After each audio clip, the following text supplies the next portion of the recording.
दोस्तों, आप सबने जहाज़ में तो सफ़र किया ही होगा, लेकिन अगर मैं आपसे कहूँ कि जहाज़ सिर्फ आज की ही चीज़ नहीं है, बल्कि हज़ारों साल पहले प्राचीन भारत में भी विमान हुआ करते थे।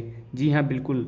रामायण और महाभारत जैसे ग्रंथों में ऐसे विमान का जिक्र मिलता है जिनकी टेक्नोलॉजी सुनकर आप शॉक हो जाएंगे। तो सवाल ये है, क्या ये सच में प्राचीन भारत में विमान हुआ करते थे या ये सिर्फ कहानियाँ हैं? चलिए आज इस रहस्य से पर्दे खोलते हैं। सबसे पहले बात करते हैं रामायण की। रामायण में पुष्पक विमान का जिक्र मिलता है। ये विमान असल में रावण का था, जिसे उसने कुबेर से छीना था। कहा जाता है कि ये विमान सोने का बना था और इसमें दर्जनों लोग बैठ सकते थे। जब श्री राम ने रावण को हराया तो सीता जी और लक्ष्मण जी के साथ अयोध्या वापसी भी इसी पुष्पक विमान से की गई थी। मतलब सोचिए, उस समय ऐसे उड़ने वाले वाहन थे जो आसमान में मीलों तक का सफ़र कर सकते थे।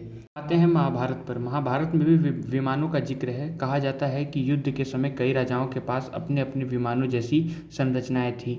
कुछ ग्रंथ तो ये भी बताते हैं कि विमान सिर्फ उड़ते ही नहीं थे, बल्कि आसमान से हथियार भी बरसाते थे। मतलब जैसे आज हमारे पास फाइटर जेट होते हैं, ठीक वैसे ही। दोस्तों इसी सिलसिले में हमें 20वीं सदी में मिलती है एक किताब जिसका नाम है विमानिका शास्त्र। इसमें लिखा है कि प्राचीन भारत में 100 से भी ज़्यादा तरह के विमान थे। कुछ गोल थे, कुछ आयताकार थे और कुछ तो ऐसे जिनके इस्तेमाल से आप ग्रहों के बीच भी यात्रा कर सकते थे।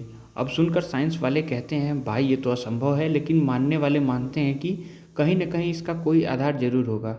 सवाल उठता है, क्या ये सब सच है? नासा और कई वैज्ञानिकों ने रिसर्च किया। अभी तक कोई ठोस प्रूफ तो नहीं मिल पाया है जिससे कि साबित हो कि प्राचीन काल में सचमुच में मेटल के विमान उड़ते थे।